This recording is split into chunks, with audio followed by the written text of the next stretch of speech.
ರಾಜ್ಯ ಸರ್ಕಾರಿ ನೌಕರರ ಹಾಗೂ ನಿವೃತ್ತರ 7ನೇ ವೇತನ ಪರಿಷ್ಕರಣೆ ಆದಾಗಿನಿಂದ ಬಹು ಚರ್ಚೆಯಾಗುತ್ತಿರುವ ಮತ್ತು ನಿವೃತ್ತರು ಬೇಡಿಕೆಯಿಡುತ್ತಿರುವ ವಿಷಯ OPS ಪಿಂಚಣಿ ಯೋಜನೆ. ಹೌದು, ಹೊಸದಾಗಿ ತಂದಿರುವ ರಾಷ್ಟ್ರೀಯ ಪಿಂಚಣಿ ಯೋಜನೆ ರದ್ದುಗೊಳಿಸಿ ಹಳೆ ಪಿಂಚಣಿ ಯೋಜನೆ ಜಾರಿಗೊಳಿಸುವುದು.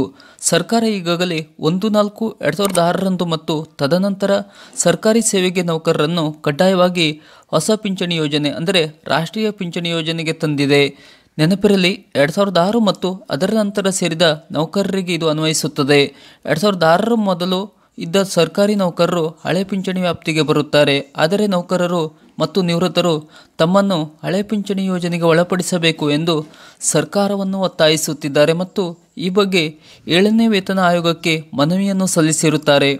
ನೌಕರರ ಬೇಡಿಕೆಗೆ ಆಯೋಗ ಸರ್ಕಾರಕ್ಕೆ ಏನು ಮನವಿ ಸಲ್ಲಿಸಿದೆ ಮತ್ತು ಇದಕ್ಕೆ ಸರ್ಕಾರದ ಕ್ರಮವೇನು ಎಂಬುದರ ಸಂಪೂರ್ಣ ಮಾಹಿತಿ ಇಲ್ಲಿದೆ. ವಿಡಿಯೋನ ಪೂರ್ತಿಯಾಗಿ ನೋಡಿ, ಲೈಕ್ ಮಾಡಿ, ನಮ್ಮ ಚಾನಲನ್ನು ಸಬ್ಸ್ಕ್ರೈಬ್ ಮಾಡಿ ನಮ್ಮನ್ನು ಬೆಂಬಲಿಸಿ.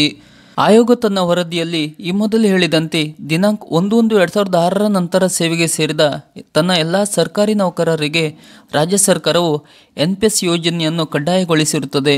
OPS ಯೋಜನೆಯ ನೌಕರನಿಂದ ಯಾವುದೇ ವಂತಿಗೆಯನ್ನು ನಿರೀಕ್ಷಿಸದ ಹಣದುಬ್ಬರಕ್ಕೆ ಸರಿದೂಗಿಸಿ ಮತ್ತು ಕಾಲಕಾಲಕ್ಕೆ ಪರಿಷ್ಕೃತಗೊಂಡ ನಿವೃತ್ತಿ ವೇತನ ಪಾವತಿಸುವ ಭರವಸೆಯನ್ನು ನೀಡುತ್ತಿದ್ದು, ಮತ್ತೊಂದೆಡೆ NPS ಯೋಜನೆಯು ಉದ್ಯೋಗದಾತ ಮತ್ತು ನೌಕರನ ವಂತಿಗೆಗಳ ಮೇಲೆ ರಚಿತವಾಗಿದೆ ಮತ್ತು ಅದರ ಲಾಭವು ಮಾರುಕಟ್ಟೆ ಆಧಾರಿತವಾಗಿದೆಯೇ ಹೊರತು ನೌಕರನು ನಿವೃತ್ತಿ ಹೊಂದುವ ಸಂದರ್ಭದಲ್ಲಿ ಪಡೆದ ವೇತನದ ಪ್ರಮಾಣಕ್ಕೆ ಅನುಸಾರವಾಗಿ ನಿಗದಿಪಡಿಸಿದ ಮೊತ್ತವಾಗಿರುವುದಿಲ್ಲ.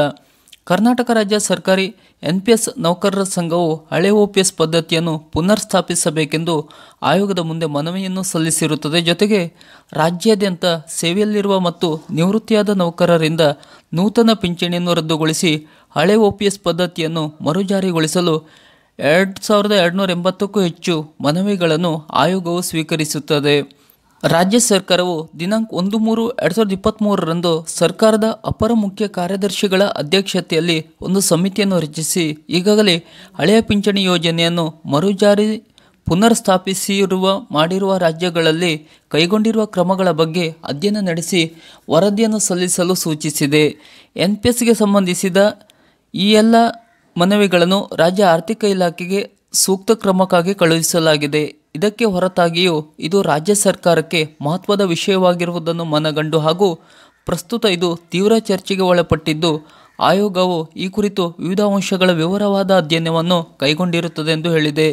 ಇನ್ನು ಇದಕ್ಕೆ ಸರ್ಕಾರದ ಕ್ರಮವೇನು ಎನ್ನುವುದನ್ನು ನೋಡುವುದಾದರೆ, ರಾಷ್ಟ್ರೀಯ ಪಿಂಚಣಿ ಯೋಜನೆ ರದ್ದುಗೊಳಿಸಿ ಹಳೆ ಪಿಂಚಣಿ ಯೋಜನೆ ಪುನರ್ ಸ್ಥಾಪನೆ ವಿಚಾರದಲ್ಲಿ ಸದ್ಯದ ಬೆಳವಣಿಗೆ ಎಂದರೆ ಆಗಸ್ಟ್ನಲ್ಲಿ ಅರುಳ್ ಕುಮಾರ್ KS ಸರ್ಕಾರದ ಉಪ ಕಾರ್ಯದರ್ಶಿ ಆರ್ಥಿಕ ಇಲಾಖೆ ಆದೇಶವೊಂದನ್ನು ಹೊರಡಿಸಿದ್ದಾರೆ. ಈ ವಿಚಾರದಲ್ಲಿ ಸರ್ಕಾರಿ ನೌಕರರ ಬೇಡಿಕೆ ಪರಿಶೀಲಿಸಲು ಈ ಹಿಂದೆ ರಚನೆ ಮಾಡಿದ್ದ ಸಮಿತಿಯನ್ನು ಪುನರ್ರಚನೆ ಮಾಡಿ ಆದೇಶವನ್ನು ಹೊರಡಿಸಲಾಗಿದೆ. ಈ ಆದೇಶದಲ್ಲಿ ಕರ್ನಾಟಕ ರಾಜ್ಯದಲ್ಲಿ ದಿನಾಂಕ 1/4/2006 ಮತ್ತು ತದನಂತರ ಸರ್ಕಾರಿ ಸೇವೆಗೆ ಸೇರಿರುವ ಎಲ್ಲ ನೌಕರರಿಗೆ ಕಡ್ಡಾಯವಾಗಿ ರಾಷ್ಟ್ರೀಯ ಪಿಂಚಣಿ ಯೋಜನೆಯನ್ನು ಜಾರಿಗೆ ತರಲಾಗಿರುತ್ತದೆ. ರಾಷ್ಟ್ರೀಯ ಪಿಂಚಣಿ ಯೋಜನೆಗೆ ಸೂಕ್ತ ಬದಲಾವಣೆ ಮಾರ್ಪಾಡು ಮಾಡಲು ಪರಿಶೀಲಿಸಲು ಅಧಿಕಾರಿಗಳನ್ನೊಳಗೊಂಡ ಸಮಿತಿಯನ್ನು ರಚಿಸಿ ಆದೇಶಿಸಲಾಗಿದೆ. ಸರ್ಕಾರಿ ನೌಕರರ ಬೇಡಿಕೆಗಳನ್ನು ಸಮಗ್ರವಾಗಿ ಪರಿಶೀಲಿಸಿ ರಾಜ್ಯ ಸರ್ಕಾರಕ್ಕೆ ಸೂಕ್ತ ವರದಿಯನ್ನು ಸಲ್ಲಿಸಲು ಅನುಕೂಲವಾಗುವಂತೆ ಸಮಿತಿಯನ್ನು ಪುನರ್ರಚಿಸಲಾಗಿದೆ ಎಂದು ಸರ್ಕಾರ ತಿಳಿಸಿದೆ. ಇದು ನೌಕರರ ಹಳೆ ಪಿಂಚಣಿ ಮತ್ತು ಹೊಸ ಪಿಂಚಣಿ ಯೋಜನೆಯ ಚರ್ಚೆಯ ವಿಷಯವಾಗಿ ಸರ್ಕಾರ ಕೈಗೊಂಡಿರುವ ಕ್ರಮದ ಬಗ್ಗೆ ಒಂದಿಷ್ಟು ಮಾಹಿತಿ. ಸರ್ಕಾರದ ಇತರದ ಇನ್ನಷ್ಟು ಮಾಹಿತಿಗಳಿಗಾಗಿ ನಮ್ಮ ಚಾನಲನ್ನು ಸಬ್ಸ್ಕ್ರೈಬ್ ಮಾಡಿ ನಮ್ಮನ್ನು ಬೆಂಬಲಿಸಿ. ನಮಸ್ಕಾರ.